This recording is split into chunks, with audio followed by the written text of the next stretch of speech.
love this so Just much. do it! He's a yeller. Don't let your dreams be dreams. What? Yesterday, you said tomorrow. So just do it! No. Make your dreams come true! Okay. Just do it! Do what?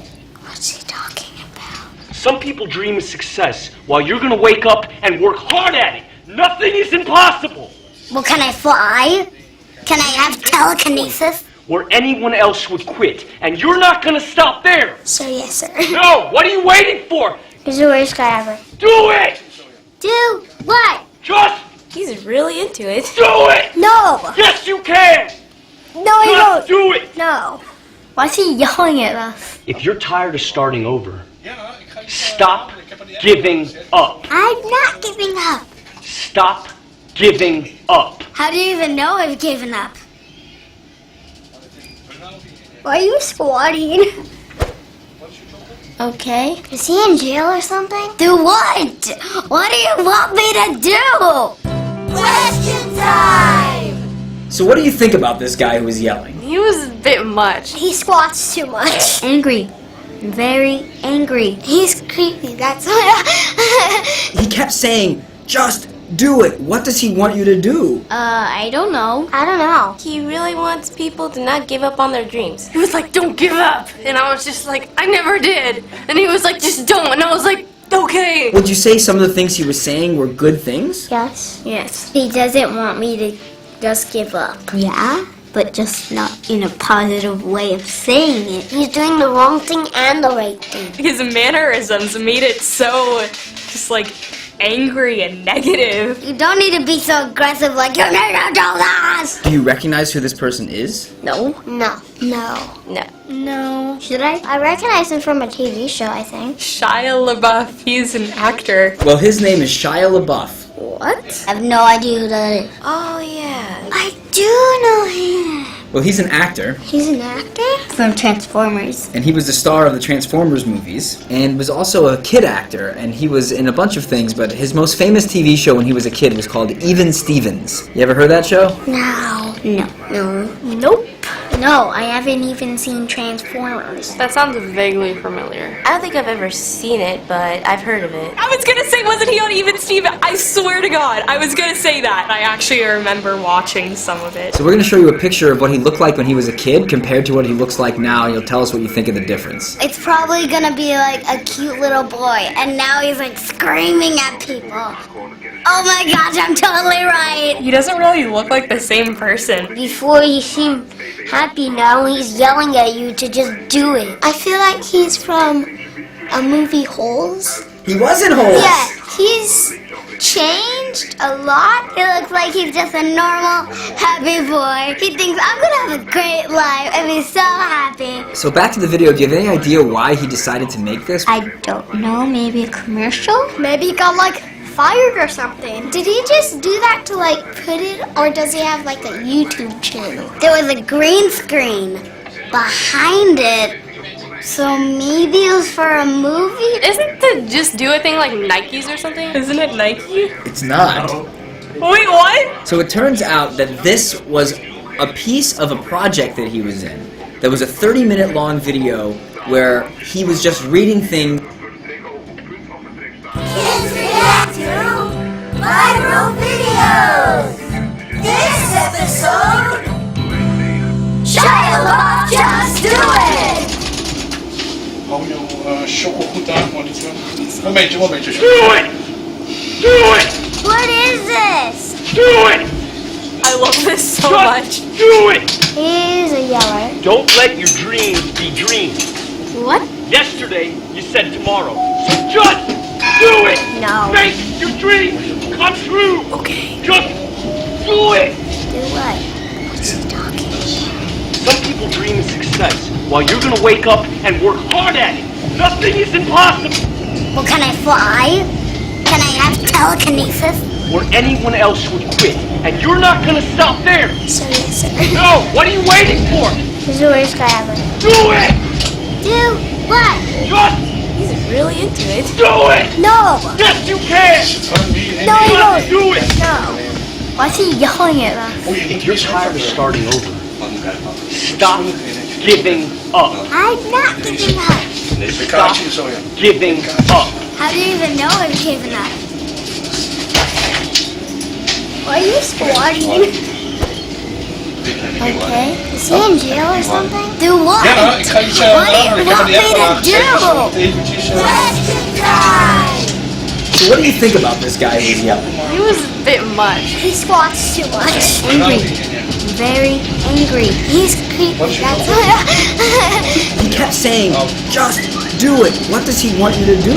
I don't know. I don't know. He really wants people to not give up on their dreams. He was like, don't give up. And I was just like, I never did. And he was like, just don't. And I was like, okay. Would you say some of the things he was saying were good things? Yes. He doesn't want me to just give up. Yeah, but just not in a positive way of saying it. He's doing the wrong thing and the right thing. His mannerisms made it so just like angry and negative. You don't need to be so aggressive like you need to do that. Do you recognize who this person is? No. No. No. Should I? I recognize him from a TV show, I think. Shia LaBeouf, he's an actor. Well, his name is Shia LaBeouf. What? I have no idea who that is. Oh, yeah. I do know him. Well, he's an actor, He's an actor? From Transformers. and he was the star of the Transformers movies, and was also a kid actor, and he was in a bunch of things, but his most famous TV show when he was a kid was called Even Stevens. You ever heard that show? No. Nope. No, I haven't even seen Transformers. That sounds vaguely familiar. I don't think I've ever seen it, but I've heard of it. I was gonna say, wasn't he on Even Steven? I swear to God, I was gonna say that. I actually remember watching some of it. So we're going to show you a picture of what he looked like when he was a kid compared to what he looks like now, and you'll tell us what you think of the difference. It's probably gonna be like a cute little boy, and now he's like screaming at people. Oh my gosh, I'm totally right. He doesn't really look like the same person. Before he seemed happy, now he's yelling at you to just do it. I feel like he's from a movie Holes. He wasn't Holes! Yeah, he's changed a lot. It looks like he's just a normal, happy boy. He thinks, I'm gonna have a great life and be so happy. So back to the video, do you have any idea why he decided to make this? I don't know, maybe a commercial? Maybe he got like fired or something. Did he just do that to like put it, or does he have like a YouTube channel? There was a green screen behind it, so maybe it was for a movie? Isn't the Just Do It thing like Nikes or something? Isn't it Nike? It's not. Wait, what? So it turns out that this was a piece of a project that he was in. There was a 30-minute long video where he was just reading things that college students had written for him to act out. Wow. Oh, that makes more sense. I kind of want to see the whole thing. But this small clip, by itself, went viral. Why do you think this video of a famous actor yelling these things at people became so popular? Because it's weird and funny. Maybe it's because it's just funny. The hand motions. The hand motions. And then, while he does it, he starts flexing. And then some people are like, what is this? And they reposted it everywhere. Because it has no context. Some people don't think that probably don't think that he's acting in it. So he's just like saying that. People are probably gonna think he's gone off the deep end. Okay, so people didn't just watch this, they took this footage and made other videos with it. So we're going to show you a few clips of how people have used this footage. Okay. Oh my god, is he out there again? Hey, didn't I tell you yesterday I was calling the cops? Yesterday, you said tomorrow. So just do it! How are you even getting up here? That's an impossible climb. Nothing is impossible! That's perfect. Things could run wild. Oh my god, the Avengers! Yes! Just do it! How do you get in the Nothing Avengers? is impossible! Now might be a really good time for you to get angry. Do it! Oh my god. What? He turned into Hulk. Thank you for showing me this. Goku. I used to watch this. Do it! Just do it! Make your dreams come true! Wow. Do it! Whoa. Oh my gosh. That was beautiful. That's great. You know, creativity is key. I wonder what that guy, the actor character's reaction is. Happy, sad, or like, like, what the heck? So last thing, we want you to pretend you are Shia LaBeouf. So we're gonna have you say some of these things. I'm not used to yelling. I feel like I need to stand up or Okay, something. you can stand up. Okay, just do it! Just do it! Don't let your dreams be dreams. Don't let your dreams be dreams! Just do it! You said tomorrow. So just do it! Just do it! Make your dreams come true. Make your dreams come true! Just do it! Just do it! I'm sorry. Thanks for watching Kids React. Let us know in the comments what we should react to next. Subscribe. Do it. Goodbye!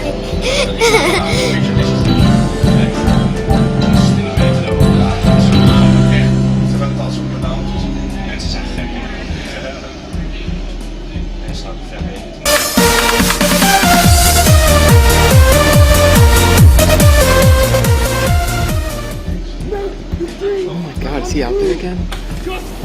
Hey, didn't I tell you yesterday I was calling the cops? Yesterday, you said tomorrow. So just do it! How are you even getting up here? That's an impossible climb. Nothing is impossible! Are you jumping down from the roof or something? Do it! I swear to God, if you're jumping down from up there... God damn it, Shia, I'm calling the cops. What are you waiting for? Nu heb ik niks aan Luca.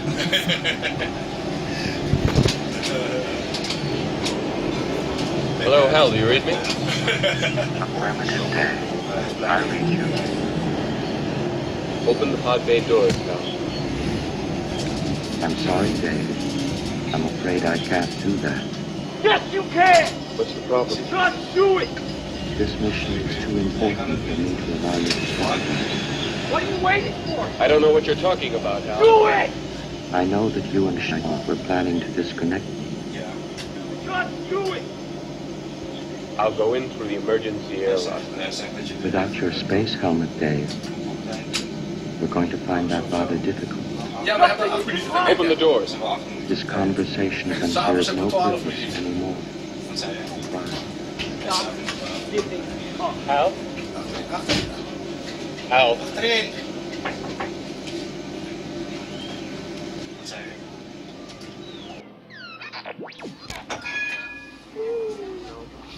We'll never get it out now. While you're gonna wake up and work hard at it. Nothing is impossible. Master, moving stones around is one thing. This is totally different. Anyone else can switch. And you're not gonna stop there.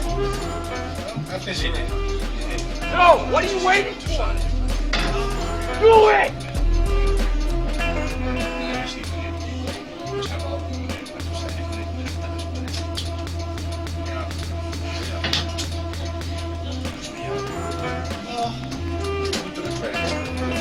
Maar ik ben daar rond geweest. Fuck it.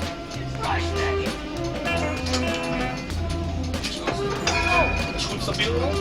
Ja, dat is wel stabiel. Dat is goed. Geen probleem. Ik zet op YouTube. Dus niet dat je... Oh ja. Ja, dan moeten we kijken wat we zeggen allemaal. Volgens mij is hij wel stabiel. Ik blijf proberen zo te veranderen. Ja, dat is sowieso. Dat is wat je dan vraagt. Is ja, dat is heel belangrijk. Stop giving Altijd van eventjes... Oh ja, die meer op de kaartje komen, ja. Zeg maar... Een uurtje, 24, 48, ga je lang blijven. Dus ga je gebruiken om de dezelfde tijd onderweg bus trekken de metro. God damn it, Shia, I'm calling the cops.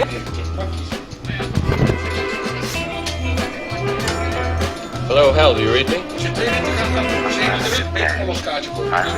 Als je meer dan 2 liter gaat doen, dan moet je wel een dag. Open the pod bay doors, Hal. 85 I'm sorry, Dave. I'm afraid I can't do that. Yes, you can! What's the problem? Just do it! This mission is too important for me to allow you to jeopardize it. What are you waiting for? I don't know what you're talking about, Hal. Do it! I know that you and Shia were planning to disconnect me. Just do it! I'll go in through the emergency airlock. Without your space helmet, Dave, We're going to find that rather difficult. Nothing is impossible. Open the door. This conversation can serve no purpose anymore. hoef je niet te doen. Je bent bij mij. Stop giving up. Help. Help.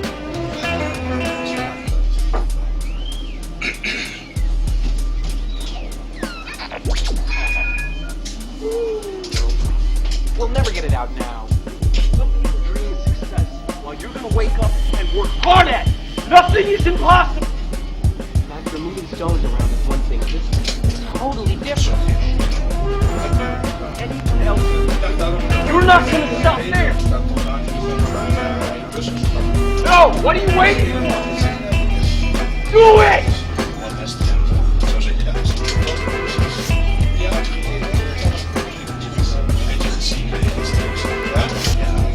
Ja, dat zei ik. Ja, geleden.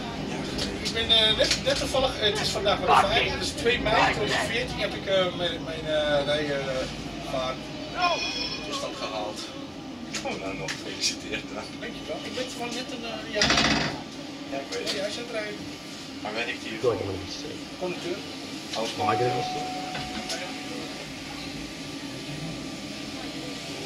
Impossible. You're tired of starting over. Stop giving up.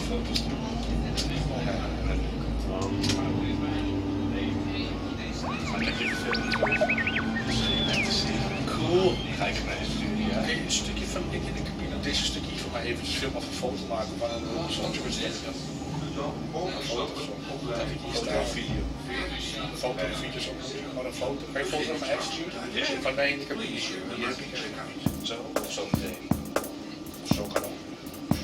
Kijk, wat je gaat zien, probeer zoveel mogelijk van de cabine. Ik kan al wat tijd. Ja?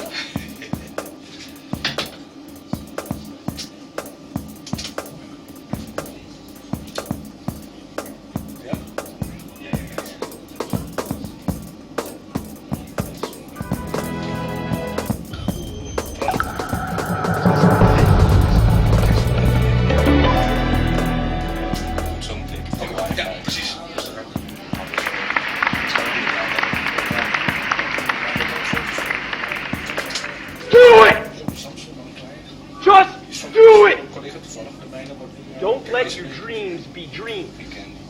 Yesterday, you said tomorrow. So just do it! Make your dreams come true!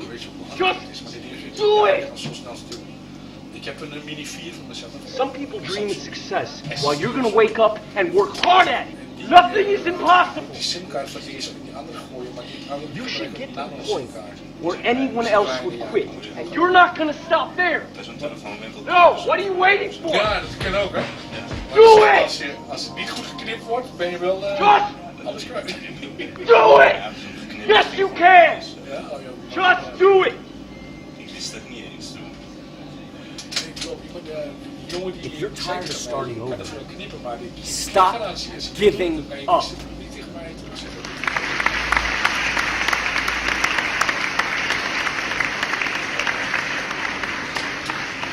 Loki. Yeah? Get in line. Loki's gonna keep this fight focused on us, and that's what we need. Now it makes just run wild. We got Stark up top. Do it! Just do it! Don't let your dreams be dreams. Yesterday, you said tomorrow. So just do it! Make your dreams come true! Just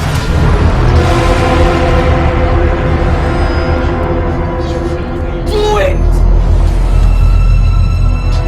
Some people dream of success while you're gonna wake up and work hard at it. Nothing is impossible. Now might be a really good time for you to get angry. Do it!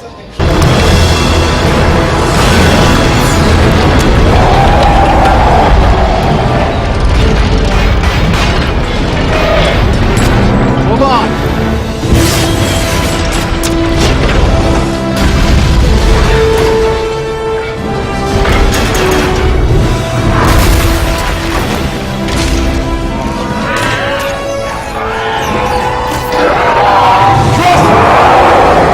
Do it!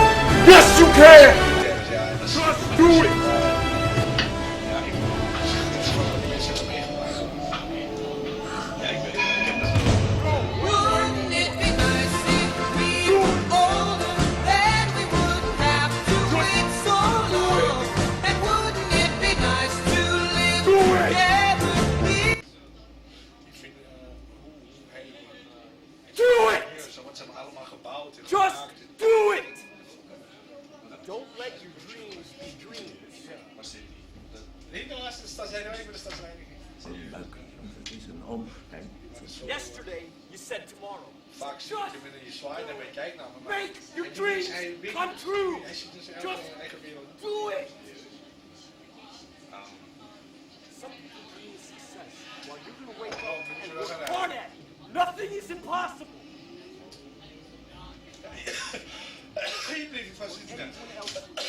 And you're not gonna stop there. No, what are you waiting for? Do it! Just do it! Yes, you can! Just do it! Je mag, maar het is wel grens hoor, je mag niet harder dan 20. Maar iemand, ik heb ruzie gekregen in de Febo. Dus een vechtpartij begon in de Febo. Dus hij rende van de Febo uit om weg te rennen. Hij zag de tram niet, hij was een beetje zich aan het wegrennen. En hij kaart tegen de voet. Bro! Ging dus achteruit. Bam! Nee, alles was goed met het. Ja, maar ik denk adrenaline. Adrenaline is taal. Ik zeg niks goed. Ik zeg, de ambulancekar, het is aan de hand. Toevallig kwam de tribune-politie direct ter plekke. Maar die man was blij hoor, hij was weg. Jij geen probleem? Nou, ik heb geen probleem, ik moet er wel niet van maken. En, nou, dat is het. Kijk, die man zegt, ik ben goed, ik heb geen medische assistentie nodig. En ik zie bij hem ook, ik zie geen bloed, ik zie niks. Dan ben ik klaar dan. Ik moet wel altijd inderdaad niet van maken. Nou goed wel, de tram was niet beschadigd. Ja, gelukkig ook. Maar dan zit je weer met die schadeformulier en je wordt heet aan de shit echt. Ik heb het wel eens gezien op een half. Ook van de tram kwam tegen een auto aan, of zo, een busje. Maar spiegelde het af. De halte 5 minuten lang. Ja, shit zit er. Ik wacht in You're not gonna stop there. Make your dreams come true. Just do it. Daar moest je opstaan. Ja, gewoon vroeg opgestaan. No, what are you Ik ben waiting niet van de mensen die vroeg opstaan. Maar ik moest Do it. met de hond eruit. Just do it. Ik was wel Yes, you can. Just do it.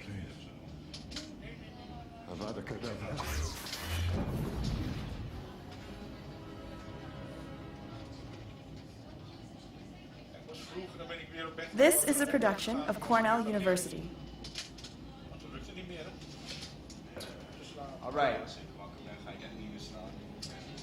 We're going to have the panel discussion up next. And I'm going to ask Mr. Jeff Chang to come back to the stage to introduce our panelists. Holy shit! Cthulhu, I didn't know you were actually a streamer. I don't know if I'm following you. Okay, so it's my honor to be able to introduce to you this panel. I gotta say, it's never been assembled before. This is I did a little not bit better just than the hip-hop last history, terribleness that I a did. collection, but hip-hop history right on stage.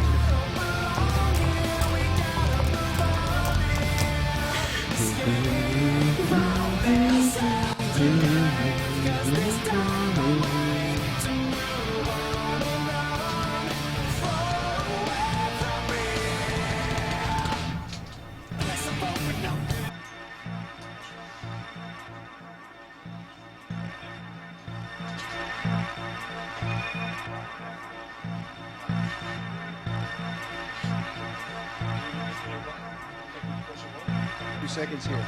So I want you all to cheer really loud when I mention these people's names. First, we're going to bring up Johann Kugelberg, the person that assembled this hip-hop collection here at Cornell University. He's going to kind of serve. Yes, please.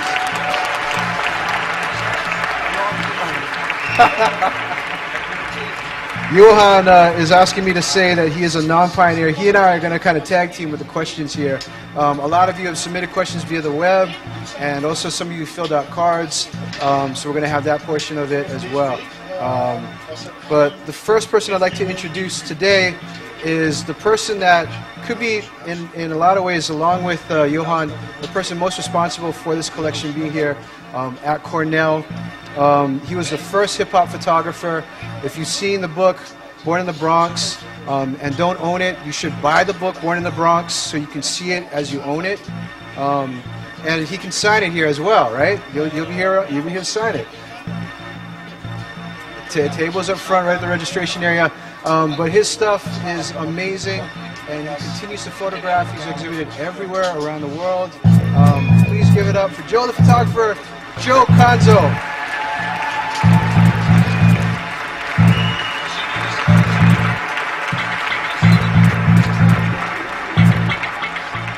The next person I have the pleasure of introducing is somebody who started off responding to a record, became huge off of that, and a record that was a revenge record, an answer record to end all arguments and to start all on-record beefs in a lot of respects. She went on to become the queen of the Juice Crew, Big Mama, and now she has a PhD, Dr. Roxanne Shante.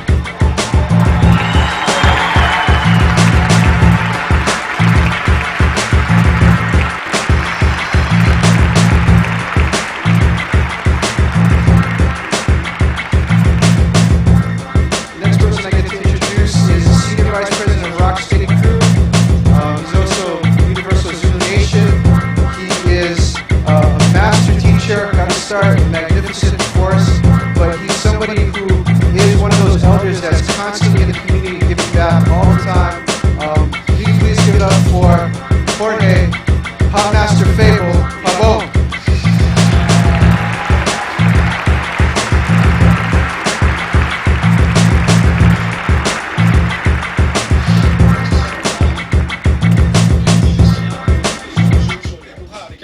The next person I have coming up is Luis Cedeno, who's better known as DJ Disco Wiz, the first Latino DJ in hip-hop.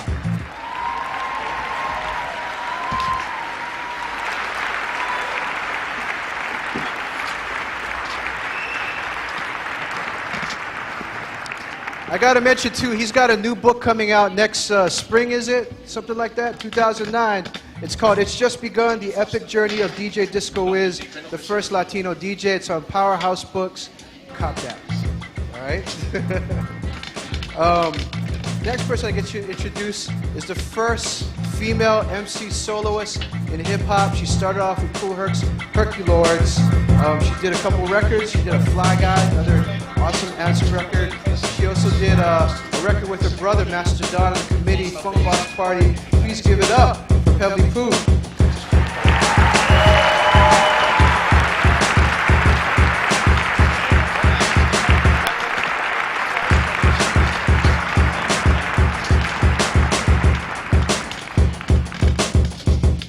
Next we have DJ Tony Tone, who founded the Cold Crush Brothers in the Bronx in 1979, and he's just one of the greatest folks of all time, one of the greatest rhymers of all time, DJ Tony Tone, Cold Crush Brothers.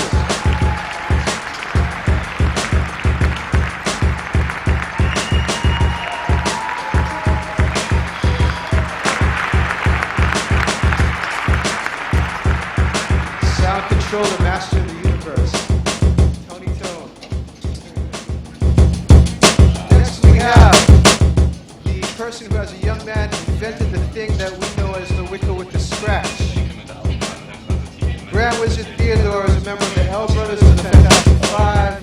Please give it up for the man who made the scratch possible. Grand Wizard Theodore.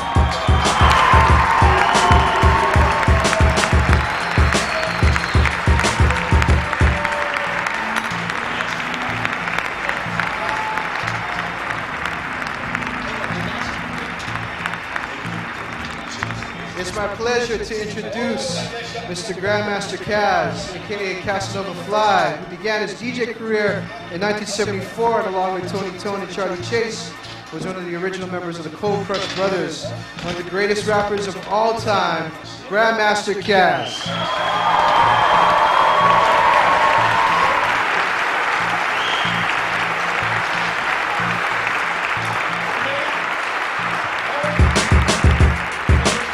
All the way official, all the way official. And last but certainly not least, I'd like to give it up for the man who has inspired all of us in so many deep kinds of ways. One of the main reasons that we see hip-hop as a global force that it is, the founder of the organization, the founder of the Universal Zulu Nation, Africa Bambaataa, the godfather of hip-hop.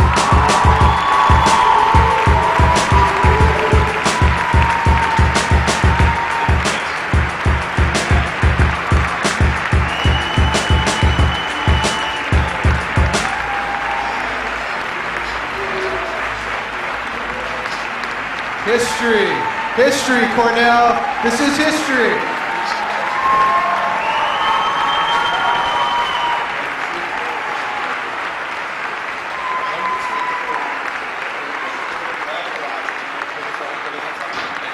Thank you. Thanks to all of you. So we've got a wonderful session here. I just want to have Johan actually set it off, if you will.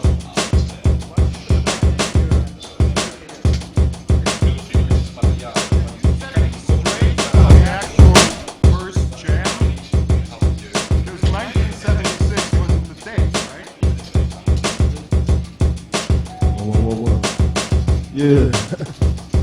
Well, basically, I started DJing before there was even a name called hip hop in the year of 1970. And when we started the call was hip hop culture in the year of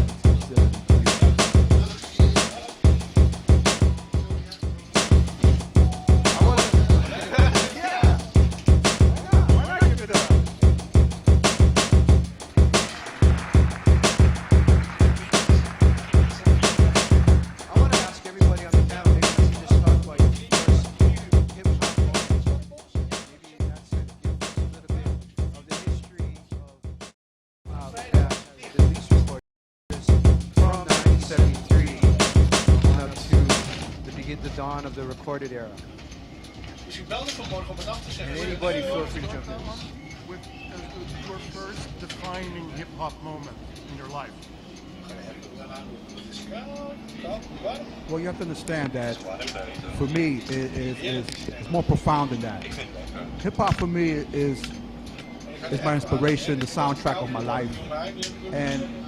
And by saying that, I'm probably saying too much because I lived the whole life before hip hop came around. How Johan touched earlier on the economic and social backdrop. You know, times were tough. So, I mean, you know, we had to do what we had to do just to survive, just to get home, just to go to school. And, you know, we had volatile home funds. And, you know, hip hop for me became my first structure. Before that, I was probably running around the Bronx aimlessly, not knowing what I was looking for. Probably before hip hop touched me, I got into organized boxing at the PAL. And one day I was downstairs in the gym and I heard this overwhelming thumping sound, this earth-shattering thing, presence. And I walked upstairs. There were people just running around organizing.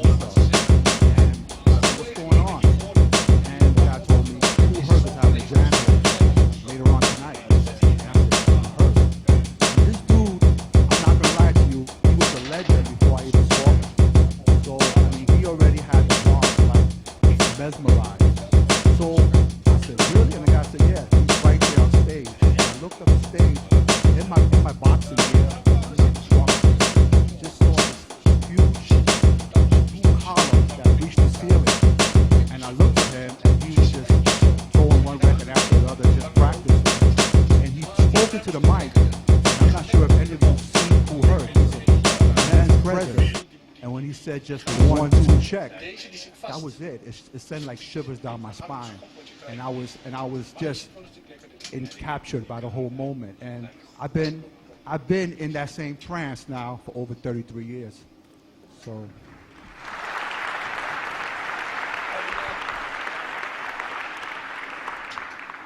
Kaz, why don't you pick that up too? Why don't you pick that question up? Since you guys started in '74. Well, I too was inspired by the father of hip-hop, DJ Kool Herc. I used to live on the west side of the Bronx, and I was 13 years old when that first hip-hop jam was given by him at 1520 Cedric Avenue. And the whole west side of the Bronx was buzzing with anticipation and excitement, hearing about this party.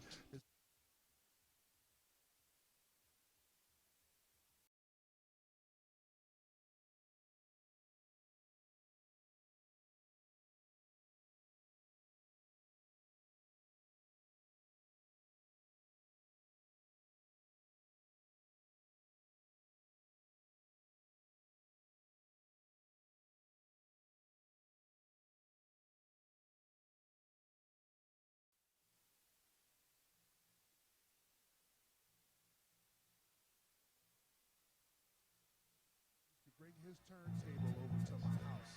And then he had one turntable, and I had one turntable. And we used to try to do what Kool Herc used to do at the parties. We didn't know what a mixer was at the time, so he would turn his down slowly, and I would turn mine up slowly. And that's how we would DJ. And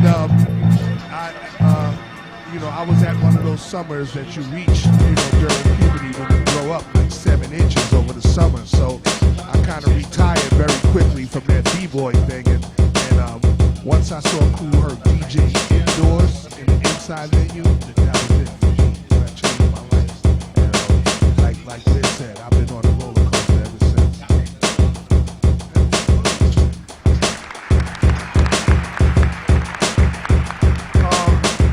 Beverly, would you like to share some memories of Bert and the Herculoids in the early days? Because you were the first female MC with that crew, right? Hey everyone. Well, I was a B-girl before I was an MC. And I didn't want to be an MC. That was boy thing. Boy thing was breakdancing too, but I was a talent, so I wanted to go after the guys because I could rock the dance. Now, we have a lot of ladies in the room, and we know that when we see a challenge, we going after it. So I was like, I don't want to be an MC. That's whack. I want to break dance. So this guy, we used to be around each other all the time. He used to love when I danced. He was like, yo, you need to rap. He wrote me 8 bars, 8 lines. And I memorized them. I hated it. But him and Tila Rock used to bang on the cars. And I was like, I'm going to do this. I'm going to do this. So I used to go to all of the talent shows and still be breakdancing. And, I would get on the mic when I go to Herc's jams when he be at the park. And one day he said, I went to this roller skating rink, and he said, I looked at this man, and I was like, this man has came over here.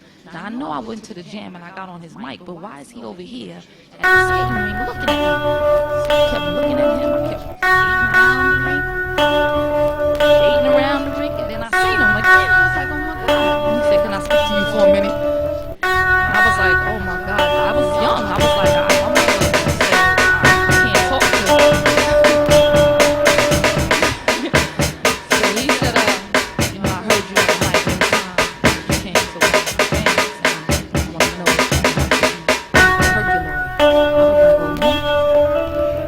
if you He said, I want you to MC on the mic. I was like, you do? I was a little nervous because I only had 8 lines. And I was like, I'm going to ask Bombay to help me write some more. Next thing you know, I'm on the mic, and they liking what I'm doing. I was like, oh, look at. I'm going to still keep dancing, but I kind of like this. So it was really good. I didn't have a problem when I started. I really didn't. Can I say something to my ladies? Can all my ladies stand up? Y'all just stand up. This is what I like to do. Ladies, let me tell y'all something. We are beautiful. Don't let nobody ever try to tell you anything different. You don't have to take off your clothes to be nobody else. Be yourself. Okay?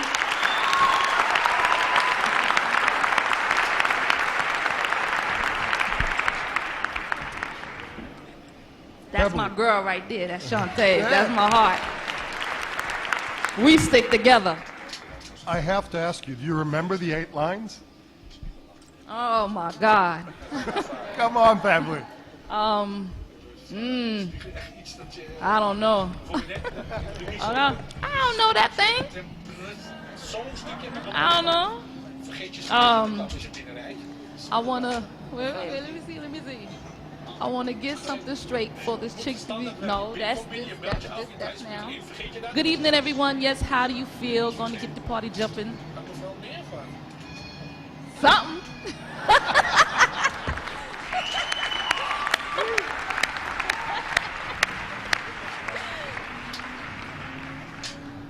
I wonder if y'all could talk about. Well, actually, please continue with your first hip hop moments. We haven't heard from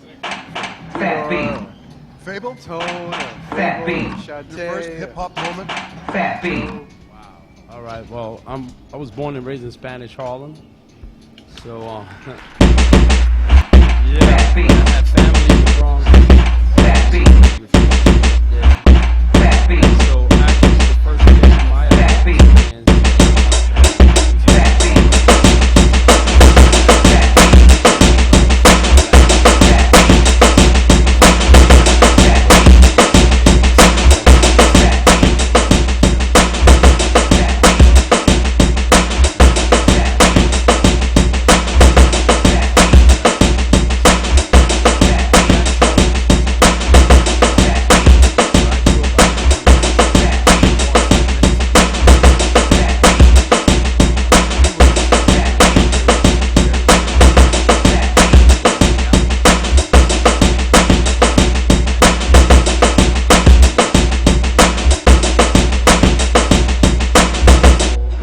What I loved the most about my early experiences of hip-hop was the fact that it was just free for everyone, you know, all age, no dress code, come as you want.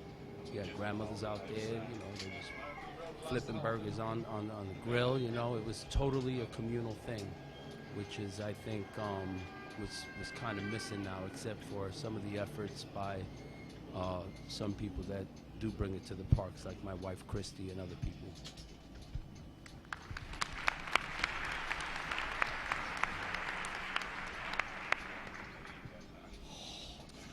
Theodore, you want to be next? Grand Wizard Theodore, everybody.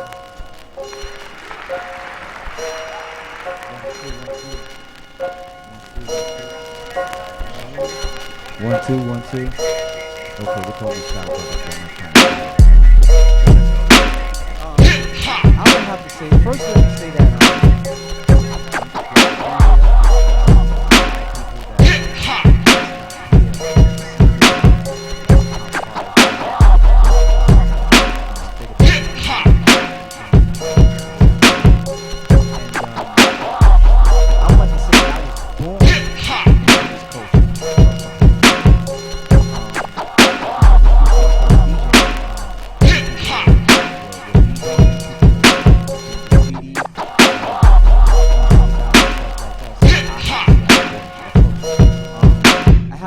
brother, his name is Mean Gene. He was down with Grandmaster Flash, and that's how I got, you know, to this culture. And my first recollection is basically when my mother moved to Boston Road, and then it was like she moved to Boston Road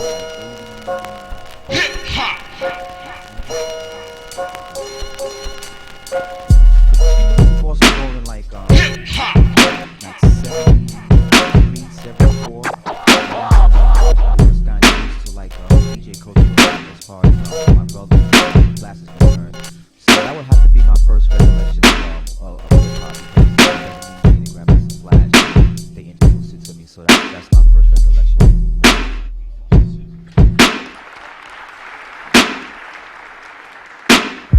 Tested. Hello, how you doing? At the age of 12, my cousin opened up a record store on 3rd Avenue and Claremont Parkway.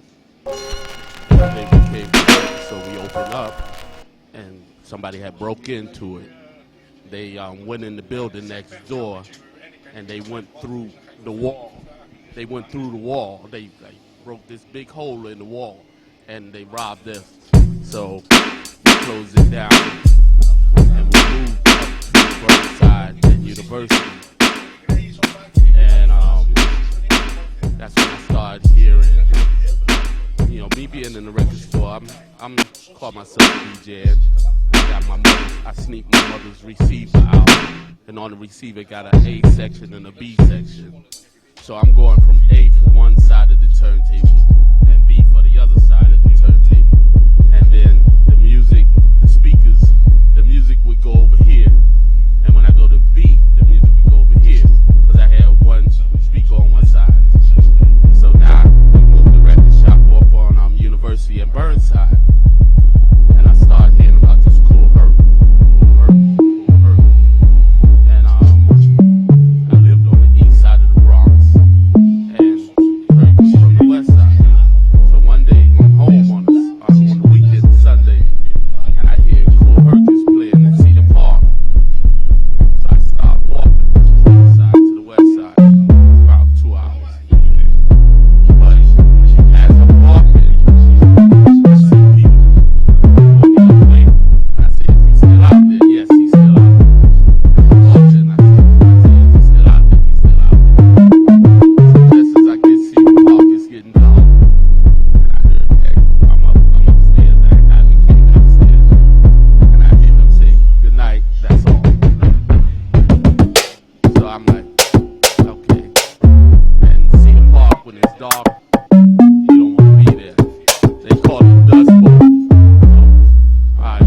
So he said, this guy Cool Herc played that. So I said, okay. But my god brother's older than me. My brother's older than me. I'm the youngest one. But I'm taller than both of them. So they say, well, what we're going to do is I'm going to go in first. You come in second. The guy going to check me. He probably not going to check you. So that's how I got in. But as I walk into the Hevelo, it's like a whole different world. Because even though I'm playing, I'm in the record store all day long selling records. Solomon Berg.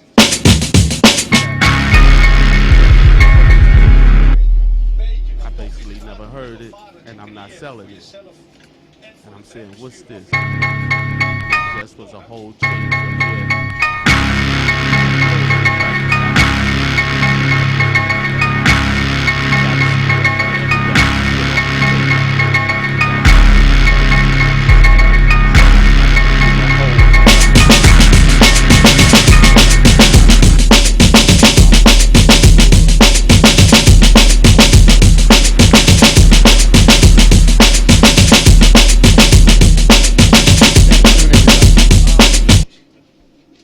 My first introduction to hip-hop was from Tony Tone. Tony Tone and I went to high school together, and I was the high school photographer over at South Bronx High School.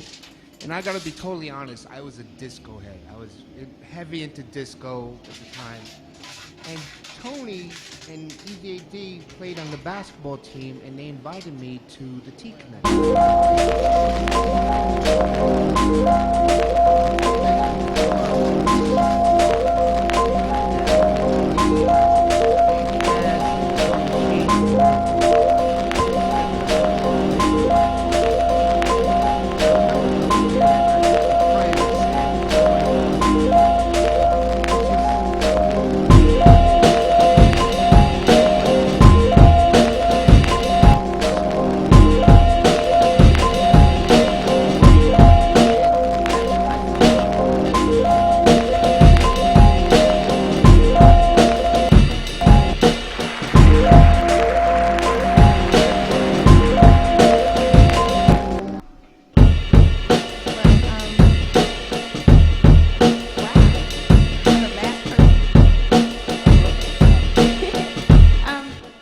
Experience with hip hop.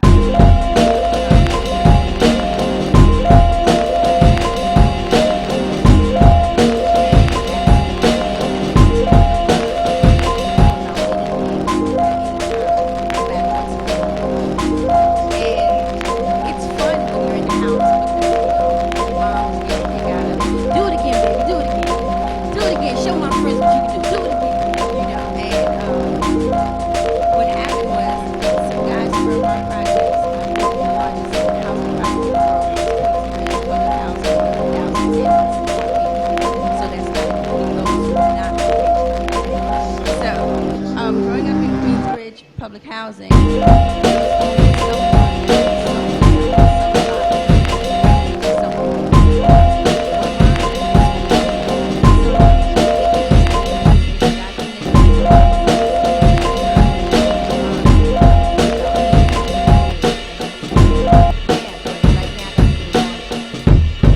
So unless you want to rhyme about the laundry, and you know how my mother is, say like, no, don't worry about it.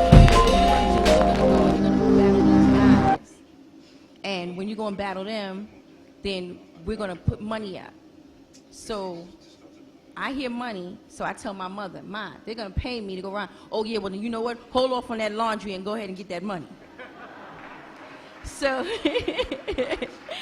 so my first experience was actually being a battle MC from the door. I never got a chance to pick up the microphone and just be happy holding the microphone. My rhymes have I've always been in a very aggressive moment. So I came in as a battle MC. And I can recall my first time going to another housing project. And the guys were rhyming and they were like, well, such and such and such, and take your little sister home. And then I remember them saying like, that's your cue. Now you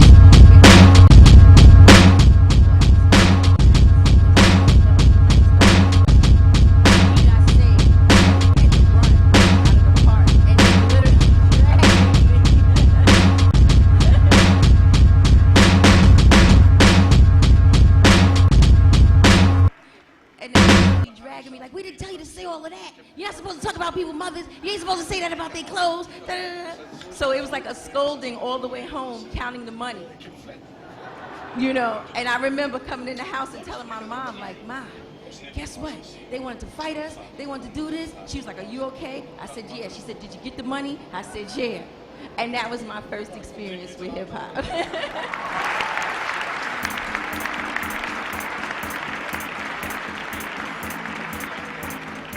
Hip hop is like all about the battling. So I'm kind of curious, you know, in some ways, well, one question is, how did folks distinguish themselves, you know, when you guys are trying to come up? And what are the biggest battles that you recall that you were involved in? You can talk about that. And whether you came out on the winning side or the losing side.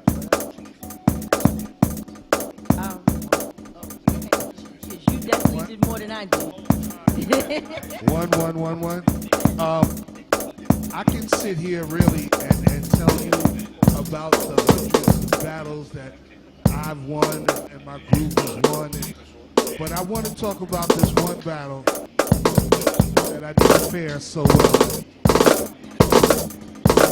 1977, my man Disco Wiz was my partner. We were DJ partners back then, and we were young and, you know, up and coming. We trying to be Kool Herc. We trying to be Bambaataa. We trying to be Flash. We trying to be as big as these names are out here. We want to be up in the ranks of those guys. Me, I want to go about it, you know, over the long run. If we work and we practice and we do what we got to do, eventually we'll make it. Wiz is like, no, let's battle them now. Let's go get them now. Let's go. So they set up this jam with us and Africa Bambaataa at a venue called the PAL, the Police Athletic League on Webster Avenue in the Bronx. Now, in order to be a DJ back in the early days, you couldn't just walk in a party with records, okay? Thankfully, Bambaataa put an end to that. But in the early days, you had to have an entire sound system, okay? You had to have equipment, speakers, amps, records, turntable, everything. So I had this little mini set, really that was made for the house, but I didn't know then, and that was my first set. And I had a little extra speaker here and an extra speaker there, but we going to battle Bambaataa. So of course Bambaataa set up on the stage and we were at the other end of the gym. Now how a DJ battle works is that the DJ, each one of you bring your sound system to a particular event. One DJ plays for an hour, the next DJ plays for an hour, and then you exchange hours. I guess whoever, you know, fares the best, if it goes that long, plays for the last hour and is declared the winner or the best DJ for that day on a particular night. Now, sometime a battle can end your career. I'm glad that this didn't, but I'm all set up. Now, we trying to make a mark. We're trying to make a presence. So we going out and we're going to show Bambaataa we are somebody to be reckoned with, okay? We are Casanova Fly and Disco Wiz, damn it. So boom, the first record I play is We Will Rock You by Queen. I'm trying to make a statement, all right? So here, they go ahead, Casanova Fly, and I'm like, all right, here we go. Boom, boom, cha, boom, boom, cha, boom, boom, cha, boom, boom, cha. Money, old boy, making big noise, playing in the street, gonna be. And then out of the blue, you hear, Casanova Fly, we can't hear you. I looked at my man Wiz, I'm like, yo, they trying to play us, man. Yo, turn the amps up, man. Turn everything up, right? So down, we're gonna start all over.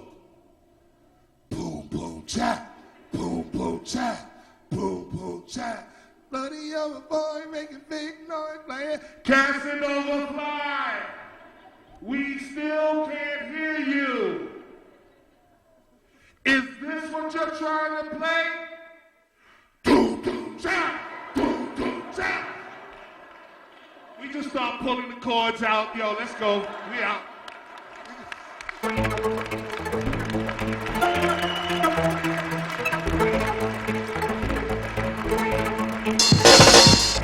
Is that how you remember?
Without him, Crazy Legs wouldn't be Rocksteady. I wouldn't be Rocksteady. Long story short, I used to battle this kid named Larry Love. How many of you familiar with a song that goes Larry Love, right? Okay. So before Larry became part of, Platinum, he was like from West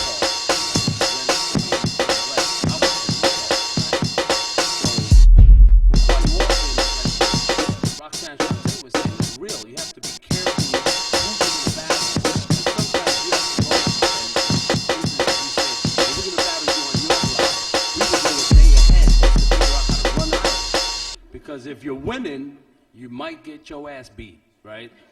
So, long story short, I battled him once, right? And he was just with a few of his bros. He battled me in my name, right? It was kind of a tie. I think I sort of won. But it was kind of like people were saying it was a tie. So he came back the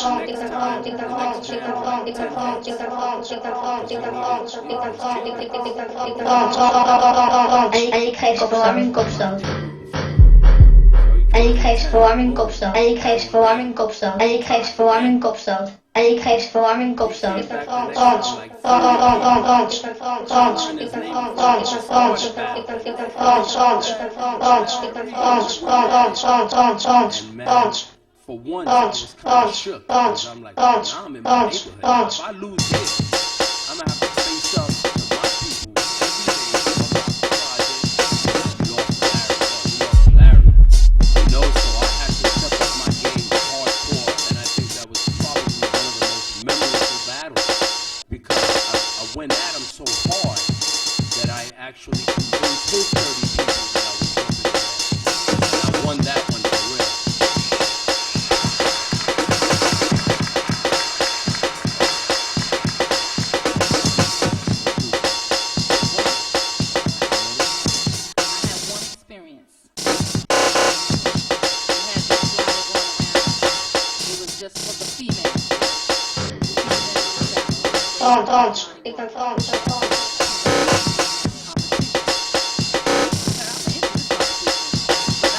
I just want to see what this is all about. It was like 40 girls.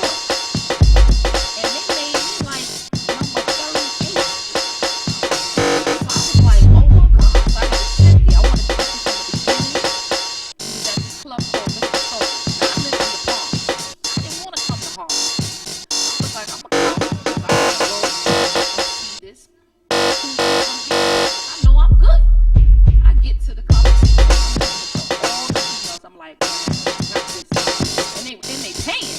So I'm like, when you like a female and you know you got something going with you, you be like, I got this. Especially when you start looking and hearing at people. So I'm sitting there, I'm listening. I'm like, I am going to get this.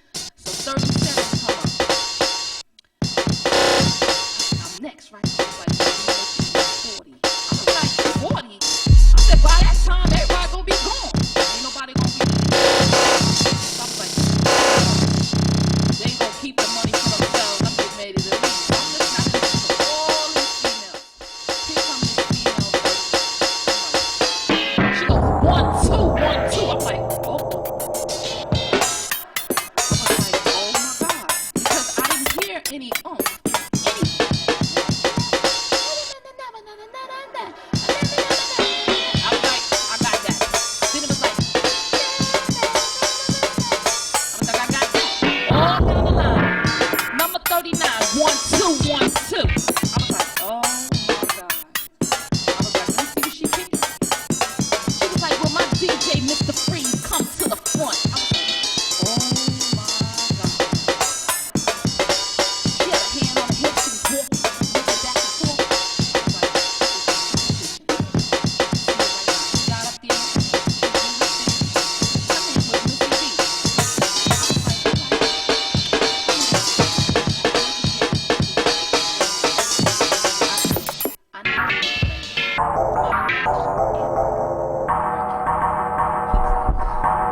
everybody over there. Everybody started clapping. And see, when you start seeing people from the stage doing that, moving their head, I was like, I got this, I got this. And it was got to be real. It was like, dun-dun-dun-dun, dun-dun-dun-dun. I grabbed the mic. I was like, let's go. I won. I won.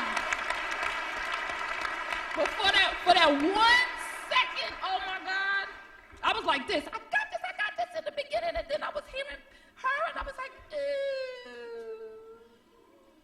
But I won. I won. 1, 2, 1, 2. Well, basically in the year of 1977, I used to have this spot, this junior high school that we called the Funky 3. And we was getting ready for a big battle with Grandmaster Flash. We was getting everything ready. Everybody was waiting for this. This was like the big thing. Africa Bambaataa and Grandmaster Flash getting ready to go at it. So when we got there, we set everything up. People started coming in, the place got packed. And we just waiting and waiting. Grandmaster Flash never showed.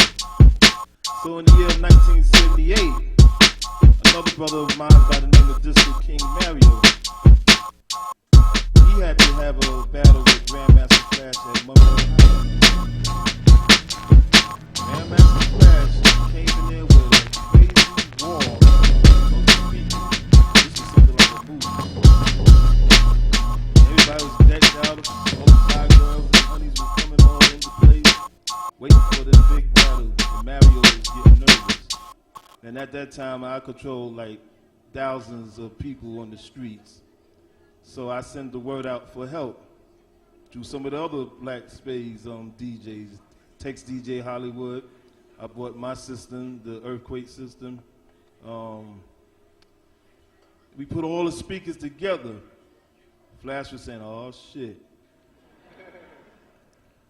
So, you know, Flash was already getting a name for itself with some Serious Furious 3 MCs. So I had to go get Starsky, Hutch. Then there was this young brother who was just as bad as my DJ, Jazzy J, by the name of Grand Wizard Deador.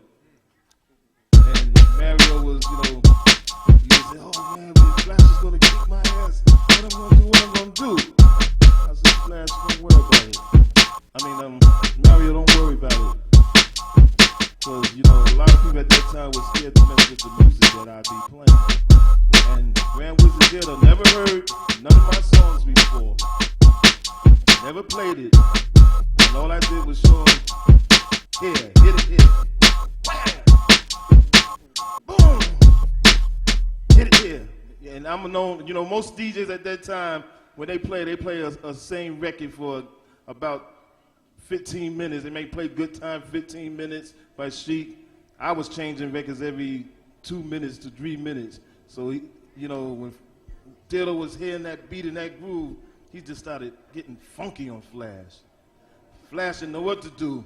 Then the MCs, the Starsky and Hutch was just tearing up on Melly Mel because we had a big super war system, and the groove and the sounds and the horns and everything was coming out. Flash got so pissed off, he came under the ropes, because we used to have ropes that keep people back. Came back, marched over, and said, "Ma'am, you know you're wrong. You know you're wrong. You giving dead on all of that shit. You are fucked up." That man. You can take it from here, yeah. Bam got me one night. We had just started up.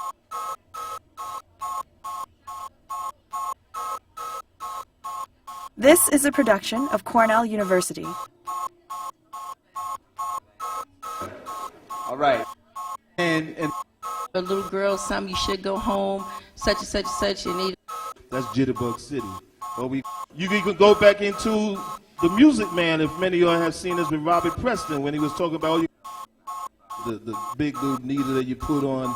And then you had the turntables that came all together in a component set with your TV, where you try to put on a 45 and the needles start going, and you might want to put it in a certain spot, and needles just keep going, come back.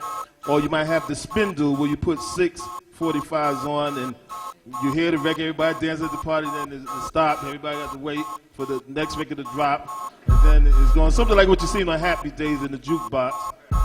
And then they started breaking up the turntables where you could have the speaker and put the wire here, one little speaker in the house there, another speaker there, where it had all this quadraphonic sound and all that.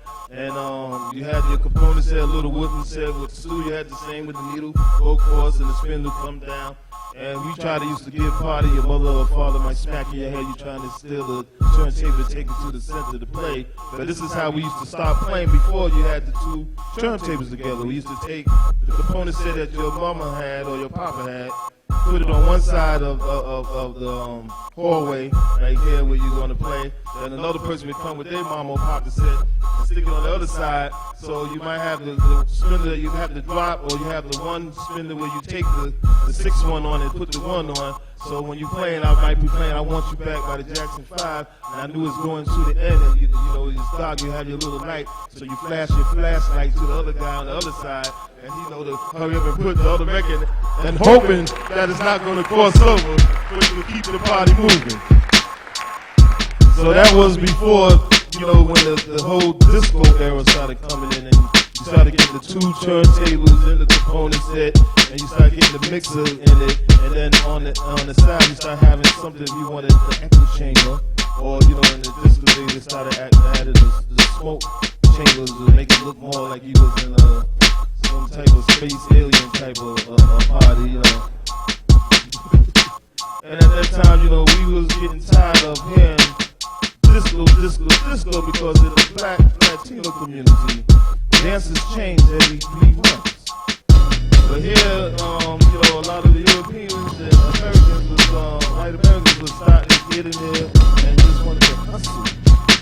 For this year, we said, okay, you want to hustle again for the second year? We said, all right, we already doing the funky chicken, the breakdown, the penguin, and all these other dances, but they still want to hustle. And then they got away from the funk. They wasn't playing James Brown no more, Sly and the Family Stone, War, Landru. They started playing the Queen, Donna Summer, the Bee Gees, and all these other type of songs. So it was a fight trying to keep that happening, and only a few artists could switch over, like Diana Ross. She became the boss, and we started playing all her music. But this, and that's when we started using the both turntables, and we started elevating small big speakers, making our own home sets, putting our own speakers in there, drilling, getting your own drill and sticking the speaker there, hoping it was going to sound right, until we started getting some money from the party that we made before, and that's how we started becoming young entrepreneurship at the age of 12, 13, 14, and starting to rent centers at that time. And what we couldn't rent, we used to go get our big brother or somebody we knew that's of age to go in and rent the center for us, and that's when we started making money with this new style of music that we was calling Go Off or Boing, or we took it back from the jazz swing or the bebop, diddy bop. And in the Zoo Nation, we used to always go name places. We go play in Yonkers, we said, that's Jitterbug City. Or we go to a junior high school, there's 123, we say it's the Funky 3. Then we used to have certain production names that we would call ourselves, so we say, Ruby in Production. And I used to run around just start naming everybody, naming this and that. And then my brothers, who was down with me from the Black Spades, right? Keith Cowboy used to be rocking his rhymes with the hip. Love on Stock used to do the hip with another Black Spade brother of mine. And when the time came around and the press started getting into it, they was asking, what do you call this stuff? I could call it Boing or bebop. I said, we call it hip hop. And then that's when we started putting the elements together, because everything was scattered out. So through the Universal Nation, we said, come on DJs, you part of this culture. You are an element of this. Come on, B-boys, B-girls, you part of this culture. You are an element of this. Come on, MCs, and aerosol writers, graffiti writers, you part of this element, which was 4 elements that we started calling hip hop. The Universal Nation pulled together as that, and then I added that 5th element, which was the knowledge. It's really the first element that holds it all together, because without knowledge, you break your damn neck if you was trying to really do the B-boy, B-girl thing. And without knowledge, when you try to aerosol, spray paint, you could get the fumes in it, and you would know how to breathe and know how to get out there the same way when you were spitting a rhyme. You didn't know how to hold that breath, and this is a master that could go like 15, 20 minutes in the melody. No, that is amazing when you see them start going off, and they can tell you how you have to hold your breath at a certain time, or you might, catch a stroke or something, or a heart attack. So, and that's how you dealt with that. Now with rap music, or rap itself, rap has always been here. When the Creator talked to the prophet, he was rapping. Okay, so now we're gonna bring it up to the early days of the 40s and 30s when Cab Calloway was doing Hidey Hidey Ho. They was doing their style of diddy bop, jazz rap, and Sarah Vaughan, Ella Fitzgerald, the bebop diddy bop between it, they making the barbers break and all types of stuff like that, scat rap. And then you had when it came to the Last Poets, the poetry style rapping. You had the Last Poets on the East Coast, and you had Watts Prophets on the West Coast. Then you had a sister by the name of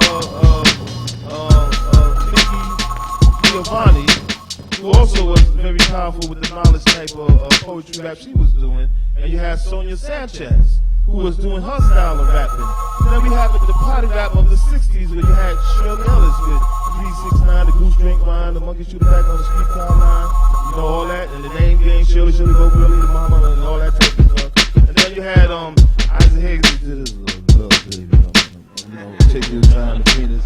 Then you had Barry White, who came out and also did the same thing Isaac Hayes was doing. You had in the rock music, you had Three Dog Nights, who did Mama Told Me Not to Come, which they was rapping. They also did Joy to the World. You had the country rapping with Tony Joe White, who did Poke Salad Andy. Or you had the country rapping when they sound like they rapping. It was rapping. You could go back into the Music Man, if many of y'all have seen this with Robert Preston, when he was talking about, you got trouble right here in River City, that stands with T, and that rhymes with P, and that stands with Pooh. So that's dealing with Robert Preston and the Music Man. Then you have the rapping and the crazy boy, get cool boy, which was dealing with West Side Story. And then you got the Slide of Ramsey Stone when he was rapping on his album. And then you got the Nubian Nut George Clinton when he's rapping on his album. And then you had James Brown, we call it, can I get it? Can I get it quick? Yeah. Can I get it? Hit it! And then the game up to us with the Slide of Ramsey Stone. This whole culture movement, hip hop.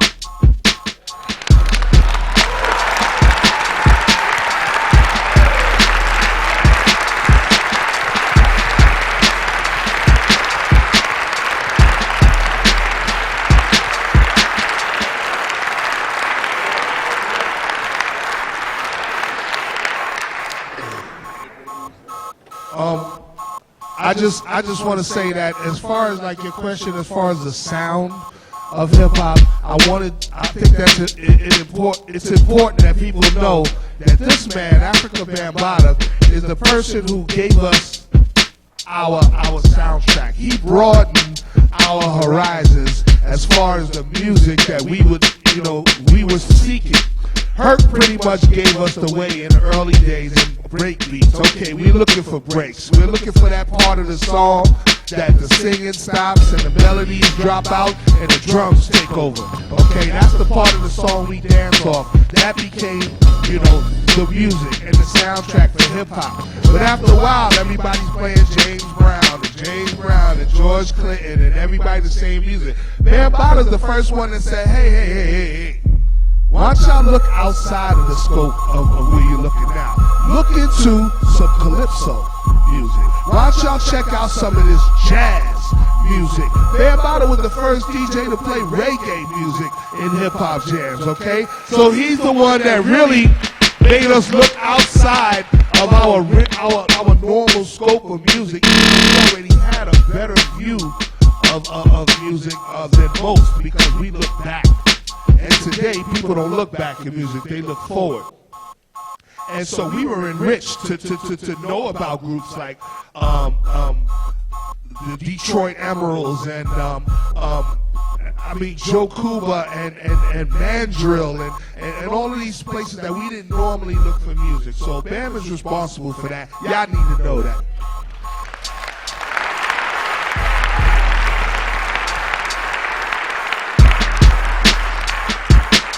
Yeah, just to piggyback on what Kaz just said, not only was Bam responsible for that, but he was also responsible for sharing that with us. I mean, like Tony said earlier, this was the era when our era was about DJing. It was about the DJ. Don't ever let anybody tell you differently. It was about the DJ and the evolution of the DJ, and what everybody in the stage brought something different to help elevate that craft, where right now I stand astounded when I see these young kids doing absolute acrobatics on turntables.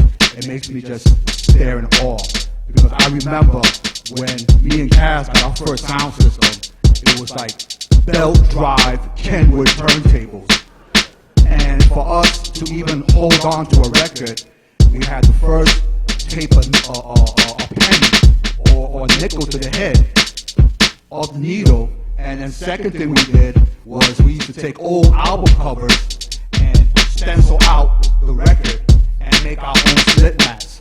So, I mean, whoever came later on and invented that craft owes us royalties. Yeah.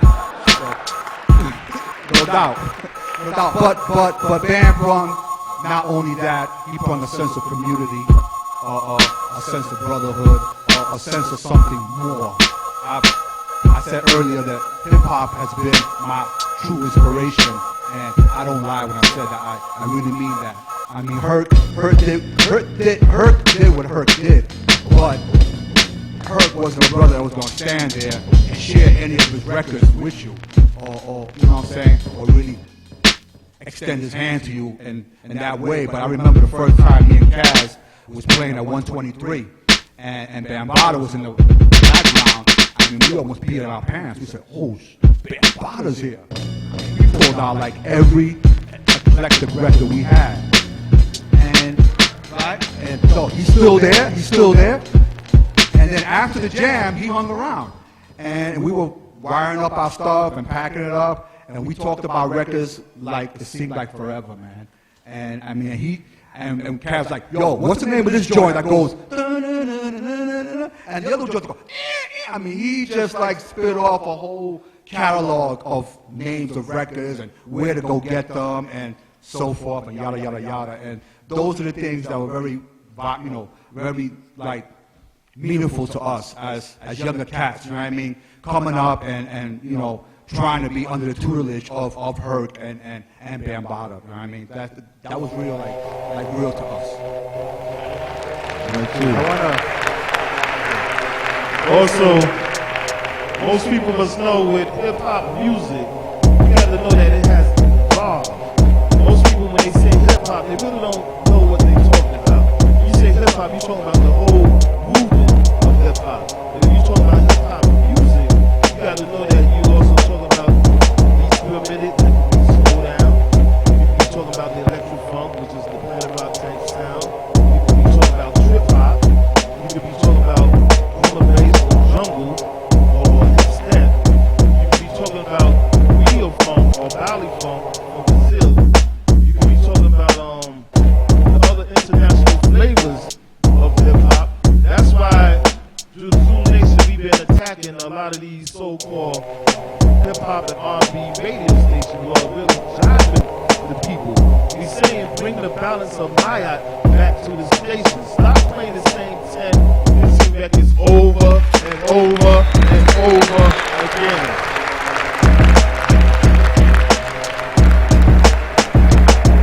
And see, many of y'all got to get up and stand up. If y'all keep sitting there and let them keep playing certain things, like they keep saying, well, the people don't want to hear that. They want to hear just gangster rap. No, this is what you programming as a program director to program the minds of the masses of the people. Keep trying to put this type of stuff in their heads.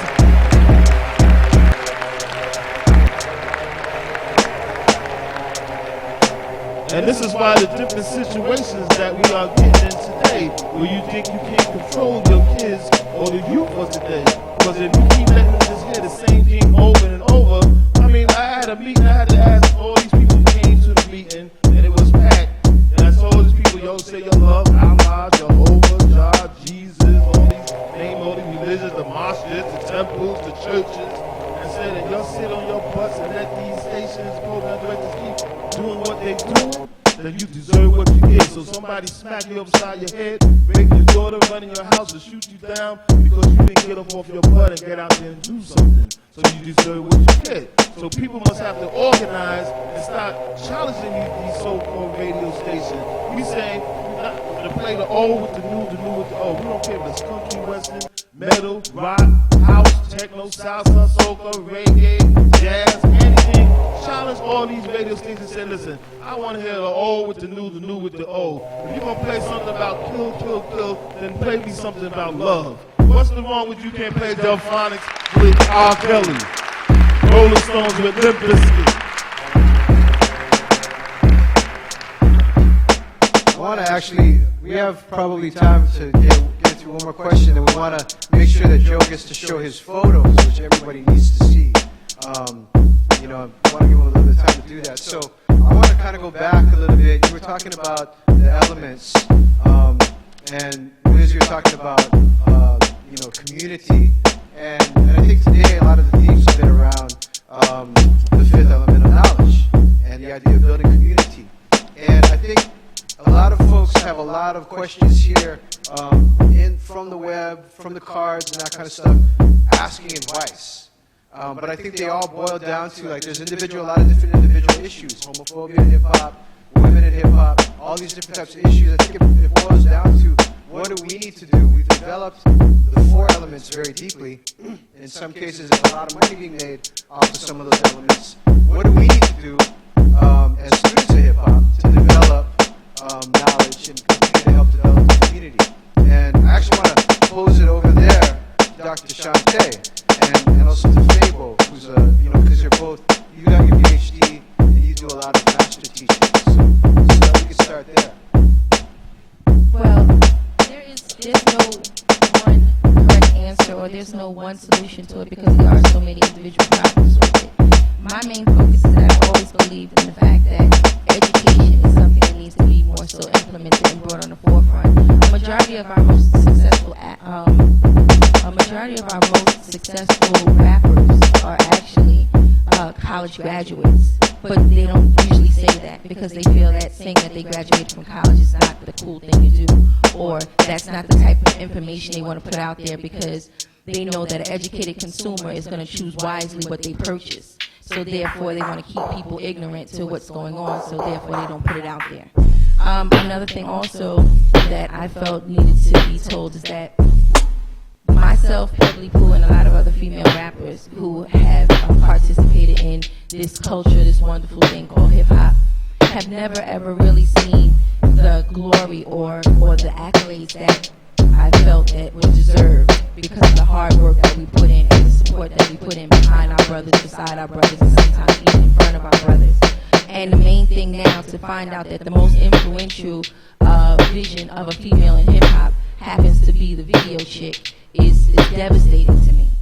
To know that I have went to parks and have, you know, got put on punishment, went through spankings, went through fights, you name it, went through beefs and everything else, just so that here it is 20 years later, the most influential female vision in hip-hop is the video chick.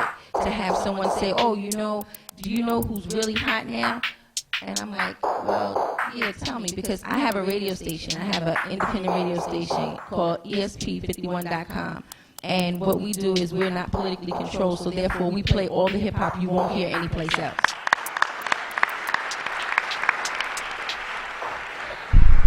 And to have that being said, you know, they said, one of the children said to me, he said, well, you know, her name is Buffy and she's really, really hot. So I said, well, what type of rhymes does she say? Like, I've never heard of her as a female rapper. I've never heard of her. Oh no, she's in the video.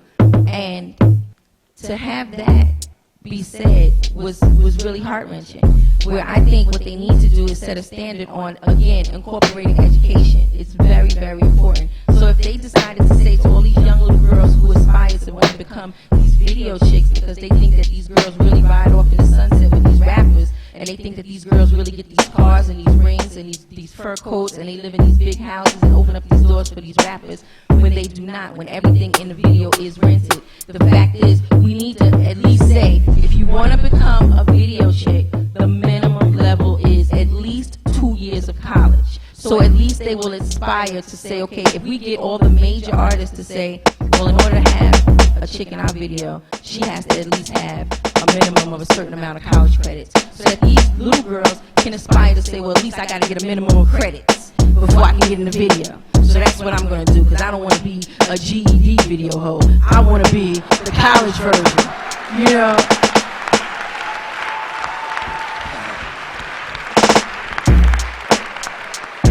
You know, because I hear the college version gets paid more an hour. You know, so the fact is, you know, if we're able to even implement that on such a small scale, where they say, okay, our sessions are closed out unless you have this. Because believe it or not, their closest circle, the circle of people that they trust the most, are well educated. So right now, to see you guys here, know for a fact that you are taking the right steps, not just for yourself, but just the right steps in life. Because education is very important. And had someone told that to me sooner, then even though I have now obtained what it is I feel that I've obtained thus far, because I am what I am today, but I'm not what I'm going to be tomorrow. So the fact is, education is very, very important, and I think we need to start with that.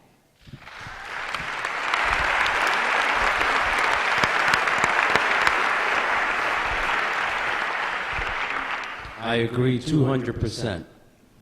I think that knowledge starts with knowledge of self before anything else, knowing who you are. And knowing your importance in the whole scheme of things, and not just hip-hop and life in general. And some people aren't privileged to have that kind of support in the house. So it's still not an excuse, because we now live in an era of information and technology where you can jump on the internet and YouTube things all night long and Google your heart away, you know?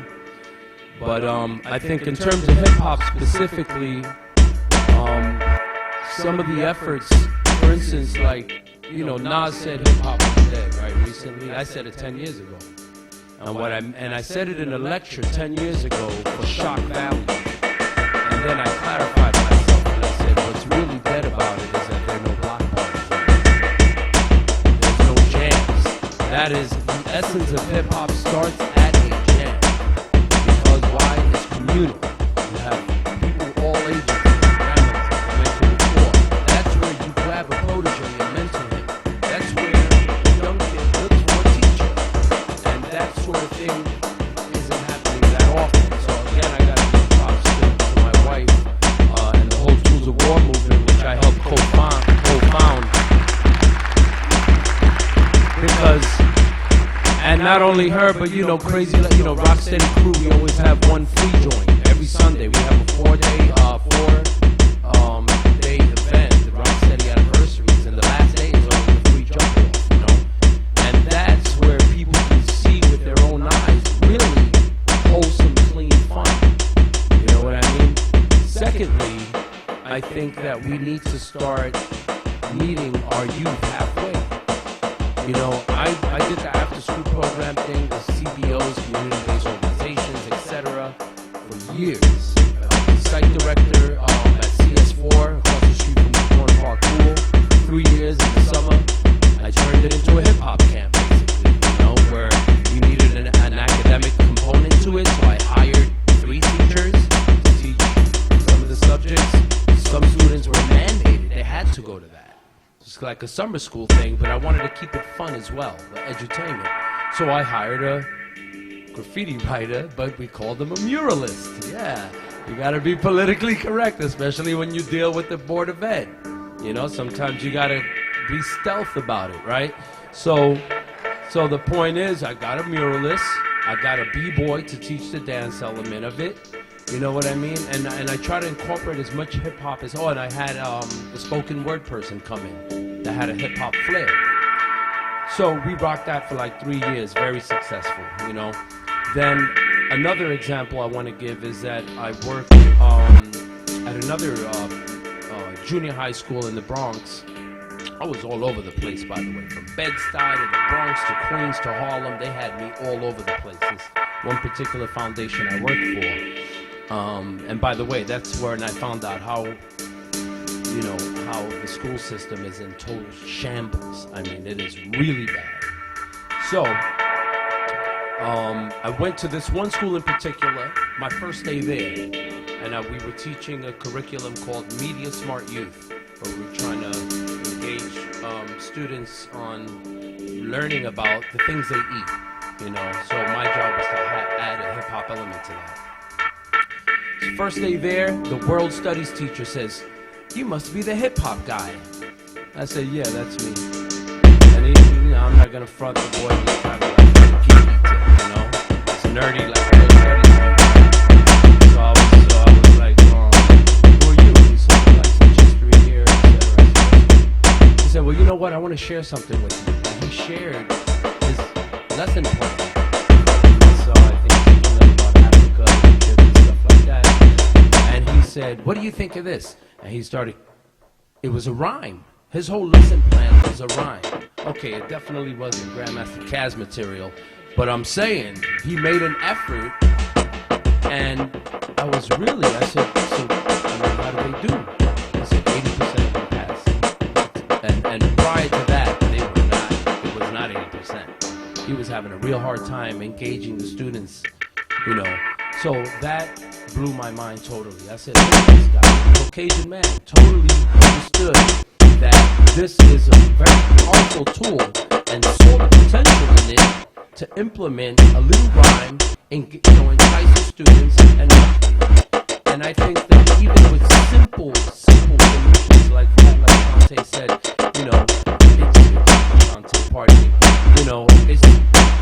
it's really about being about.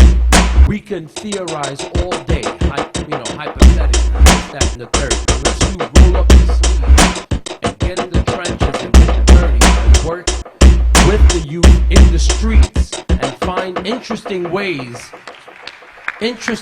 to use hip-hop as more than just party and bullshit and the same bullshit we do all day. If you go to a hip-hop jam and all you got out of it was picking up a girlfriend or a boyfriend and you go home with nothing else, guess what? That's not enough. That's not enough. So we need to really realize the full potential of this culture and implement it and make it happen.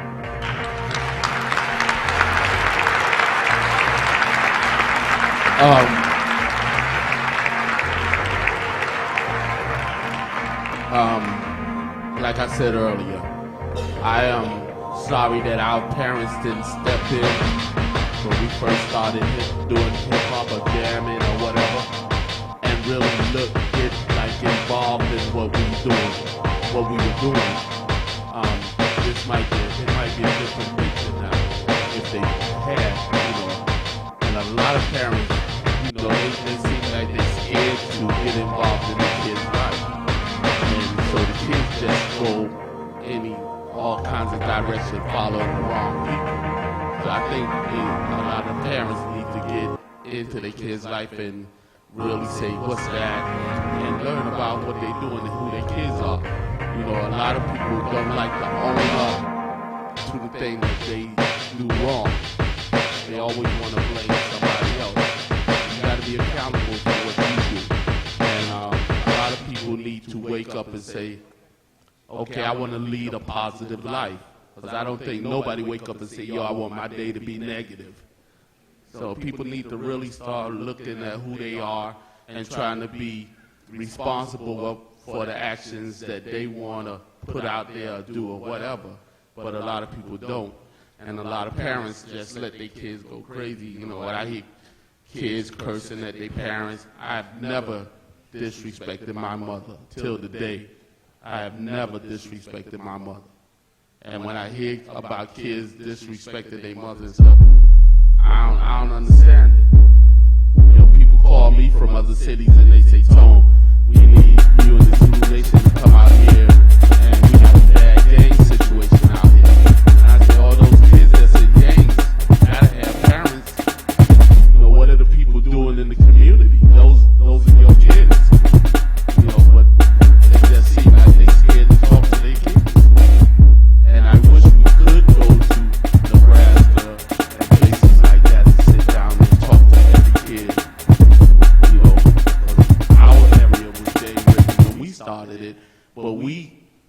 upon ourselves to say, okay, this is not going to make it. We got to change this. You know, and you know, it's the community and people got to say, hold up, those are my kids. Those are our kids. And start talking to them at home instead of just let them run out in the street and do whatever. And then when you get a call that your kid is laying on the corner dead, then you want to say, well, I should have did more. You got to talk to your kids, and you got to show them that you got confidence enough to talk to them, so they have confidence enough to talk to you. So, you know, I think that's what's a big thing. I think people really need to say. Tony Tone. Let's give it up for all our panelists. Thank you very much. And I don't want y'all to leave. But let's please give it up for our panelists.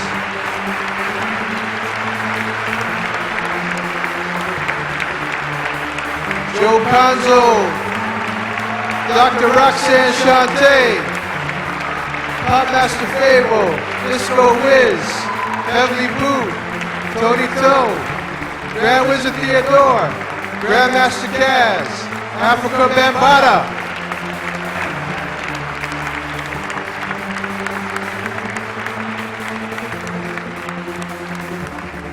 We want to bring we're going to have Joe here talk a little bit about the photos. This is the heart of the collection that's going to be here at the Cornell University Library.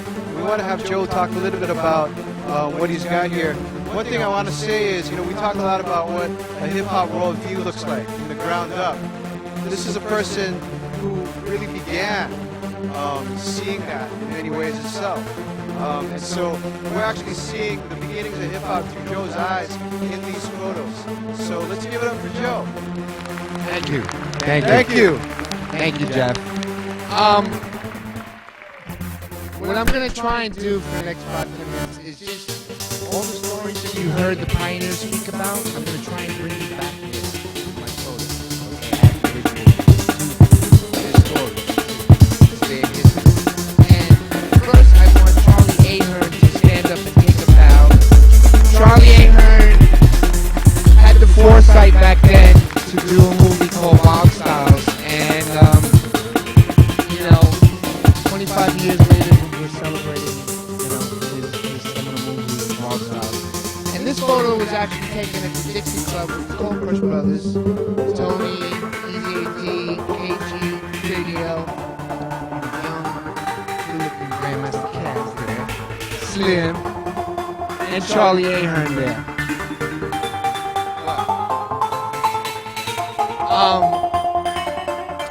This was our neighborhood.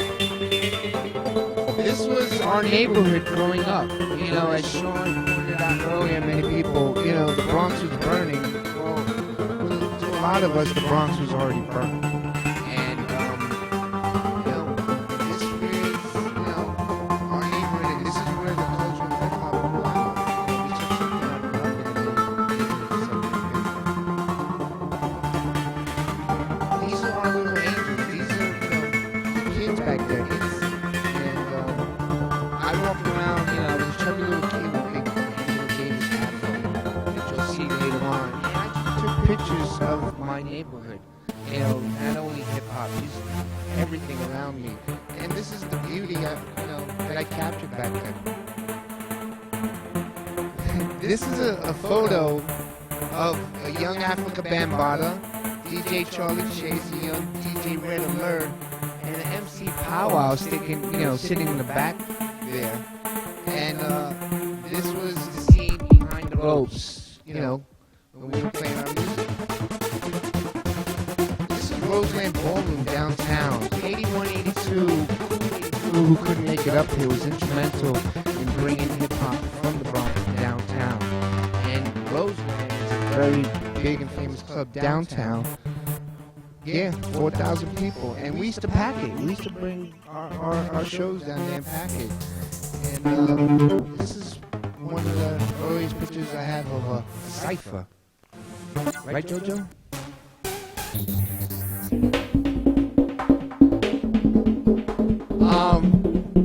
Young kids of the South Bronx, I call this the wannabe B-boys of the South Bronx. And, you know, it's all about wearing back then, your attitude, how you projected yourself.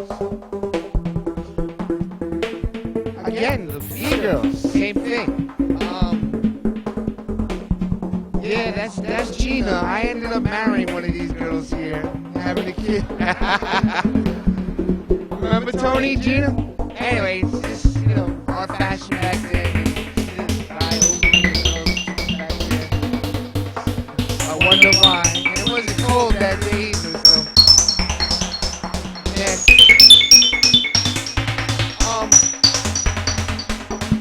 I don't know if, can anybody tell me what he's doing here besides sitting on the curb?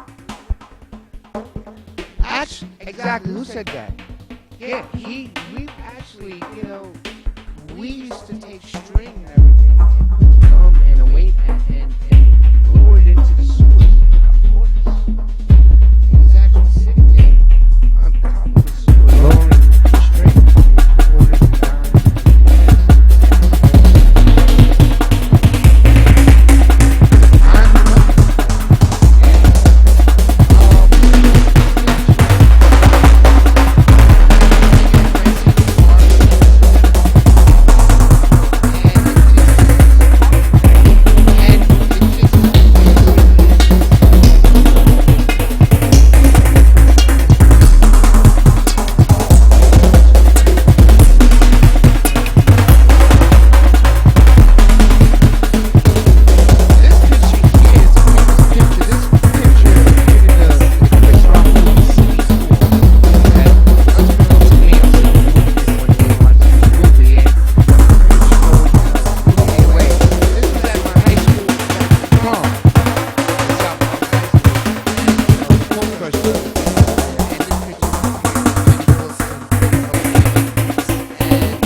This picture here, you know, I know a lot from my hip-hop photos, but there's so many other photos. The late 70s, early 80s was about social change, social movement. And a lot of things were happening back then. My grandmother, the late Dr. Evelyn Antonetti, was known as the Hell Lady of the Bronx. She was instrumental in introducing the summer lunch programs in the streets of the South Bronx, bilingual education in public schools, and, you know, whenever she didn't like something going on in the city, she did something about it. Well, this is during the movie Fort Apache, the Bronx, where blacks and Latinos were portrayed as pimps and whores and drug dealers and everything like that. And we took to the streets and demonstrated. I mean, we followed Paul Newman, may he rest in peace, all over.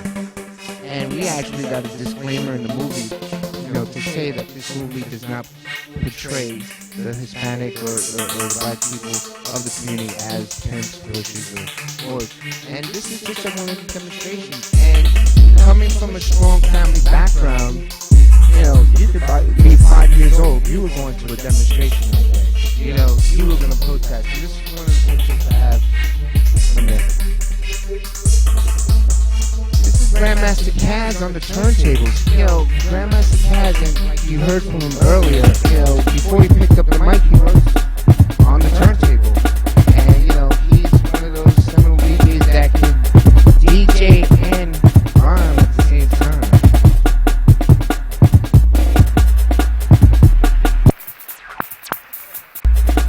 This is a picture from my graduation. That's part of my Angela Davis afro there. It's my grandmother, my grandfather, and a Bronx politician named Ramon Velez. Another one of my famous Full Crush Brothers pictures there. I hope my people, you know, we were just having such a good time back then. Good time. I didn't know that 30 years later, you know, they would be part of this archive here in Cornell, and it is truly a blessing. These are the the speakers that you hear Bam and Kaz and Theodore and Tony, speak about. This is, Tony, was this one of your biggest sets, or this was a small set? It was a big set. It wasn't big enough to beat Bam, but, these are the, and Tony can tell you, they built these speakers. They didn't have money to go spend, and buy, Crown Vega speakers or anything like that. They built them, and that was Tony's thing back then.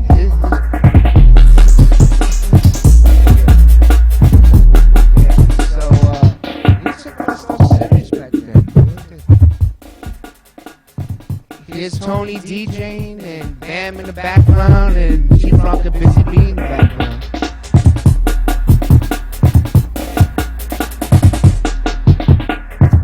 This is a typical jam in a school.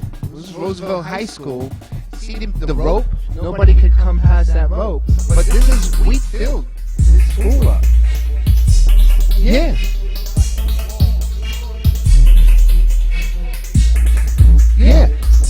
And this is where we put on our shows. This is where, people saw, the rhyming. I mean, Grandmaster Caz wrote rhymes to Gilbert O'Sullivan. It's great. That's me. That's me. And photography for me was my outlet from the streets, girls love having to take their pictures taken, at a young age, and, Tony invited me to take pictures of his group, and it's just been a love affair ever since then. Last but not least, this is Charlotte Street. Sean pointed earlier about when Reagan came to the South Bronx and made those comments about how it reminded him of burned out Berlin, bombed, and this was famous Charlotte Street, and of course, we're demonstrating again because the president was in town. We put up the big Puerto Rican flag.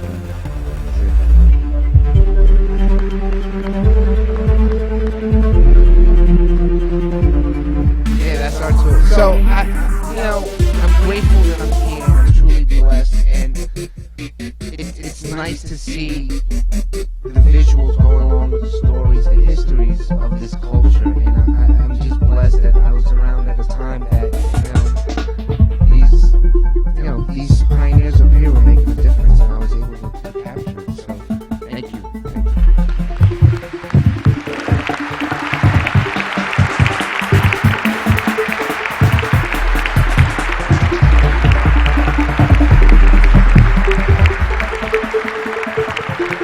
One, two.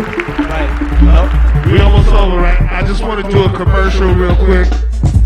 I know you guys, we're going to be around for the rest of the day. We got little performances later on and a little after party tonight. But right outside this hall, we have a few tables set up outside where we making available some of these copies of some of these archival things. We have some of the early live CDs from parties from people like my group, the Cold Crush Brothers and Grandmaster Flash and Africa Bambaataa and all that. We have photographs, some of Joe Conzo's photographs right outside, prints on sale. So as you make your way outside, take some history home with you. All right? Peace. All right. Check.